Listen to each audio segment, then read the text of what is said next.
Good morning, friends. Today is April 2nd, 2020. You see Rex? Look. He's trying to hunt for birds. Frank.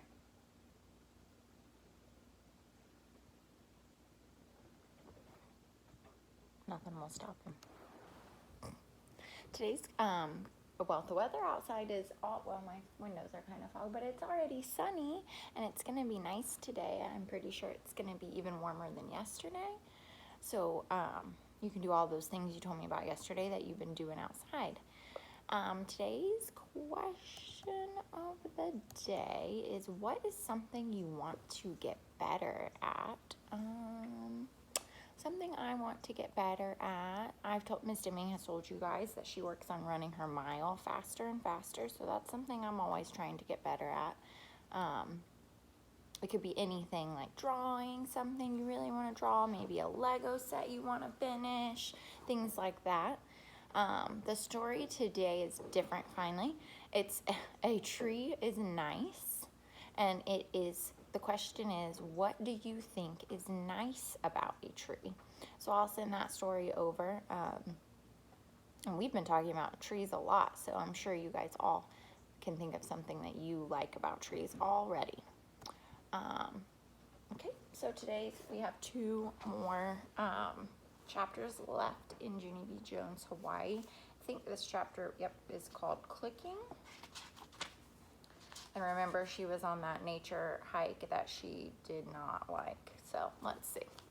She was starting to come around because of the flowers. Seems like Junie B. Jones does not enjoy trees. We hiked and hiked to the end of the trail.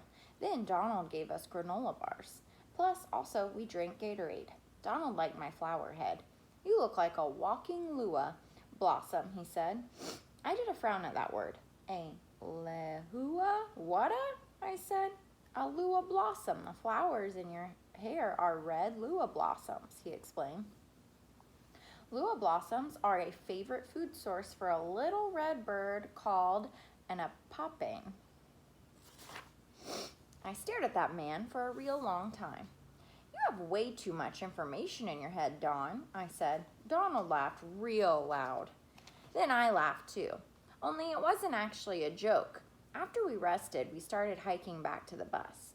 Mother and Daddy and I went last again, only this time I had to walk even slower, on account of flowers kept falling out of my hair. And so I had to keep picking them up and putting them back. Come on, Junie B., said Mother. We need to stay up with the others. If the flowers fall out of your hair, you'll just have to leave them. I did a frown. But I worked very hard at this flower arrangement, I said, and I don't want to go back to the bus empty-handed. Mother thought for a minute. Then she picked up more flowers from the trail, and she wove them in all over my head. Plus, also, she used some bobby pins to hold them. There, that ought to do the trick, she said. Now, come on, let's go. We've got to catch up. And so both of us started to run, only too bad for me because all of a sudden my shoe came loose. And so I quick sat down on the trail to tie it. And that's the last pleasant hiking memory I have. Whoosh. The noise zoomed by my ear. Whoosh. I did a gasp. A teensy red bird flew right by my face. Oh boy. I sat there real frozen. The bird fluttered and flapped and chippered and twirled and dipped and swirled, and then plop. That crazy bird landed on top of my head. My mouth tried to shout, but no words would come out. I quick stood up and tried to shoo him away, but he just flapped and flopped and fluttered some more, and he kept right on staying there. Then finally my voice came back to normal. Bird! Bird! 911! Bird! Bird! Bird! I screeched. Mother and Daddy came running back to me. Their mouths fell all the way open. Then they tried to shoo the bird away too, but it still kept flapping and flopping and fluttering up there. Suddenly, Mother covered her mouth with her hand. Oh my gosh, I think it's stuck, she said. I think it's tangled in her hair. My eyes got big and wide at that news. Tangled, I yelled. The bird is tangled in my hair. Are you kidding me? I raised my screech even louder. It's tangled, 911, tangled bird, I hollered. All of the bus people came rushing back at once, plus Donald came rushing back too. He came to a stop in front of the group. Then he gathered himself together and he started giving orders. Okay, I need everyone to go back to the bus now, he said, please. The old people hurried away.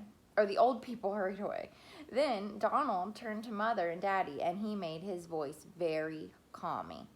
Okay, Mom and Dad, step away from the bird, he said. Mother and Daddy looked at each other, and both of them stepped away. After that, Donald walked to me real slow. And he squatted down next to me and he held my hand. You okay, honey? He said. I rolled my eyes. I've got a bird on my head here, Don. How good can I be? I said. Donald smiled. I don't know. You look pretty brave to me, he said. I thought for a minute and did a sigh. I'm not, Donald. I'm not brave, I said. I'm afraid of jellyfish and eels. Donald shrugged. Join the club, he said. After that, he gave me a pat and he told me my final instructions. Just hold your head perfectly still, he said. I'm going to walk behind you and untangle this little guy, okay? My heart pounded real hard. Okay, I said. I stood as still as could be. Donald's voice kept talking real quiet and calm. In all of my years as a nature guide, I have never seen a sight like this, he said. I raised my eyebrows. Really, Donald? I said, really, he said.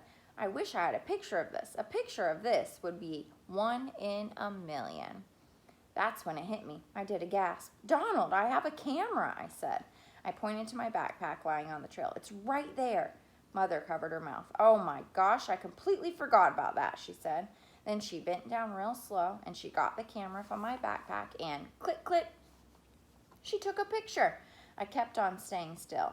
I felt Donald pick up the bird real gentle and he untangled its feet from my hair. Click, click. Mother took another picture. Then hooray. And her caption for the picture is a bird in the hair. And there it is. She looks silly. And this is the other one, a bird in the hands. Donald held out his hands and he showed me the teensy little red bird. Look, see? Not one feather harmed, he said. Good job, young lady. I smiled real relieved. Good job to you too, Donald, I said. He winked at me. How about if you and I go release this little fella back to his tree, he said. He's going to have a pretty exciting story to tell all of his friends, isn't he? I thought about show and tell. Yes, I said, we both are. After that, I took the camera from Mother and me and Donald went down the trail a little way. Donald set the little bird on a rock. He kept his hands around the bird real gentle. Ready, said Donald. Ready, I said. Donald took his hands away and flap, flap, the bird started to fly. I began snapping pictures very fast. A bird in a tree is the first caption. Bye-bye, birdie. Then zoom, it flew away. For a second, I stood there real silent. Donald stood real silent too. Whoa, I said finally. Wow, said Donald. We looked at each other and smiled. I aimed my camera one more time. Click, click. My new friend, Don.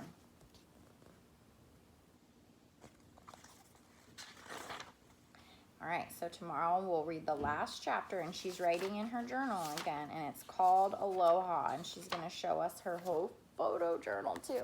And then tomorrow I'll have books to show you that you guys can vote on. All right, I miss you guys, and I love you. I hope you have an awesome day.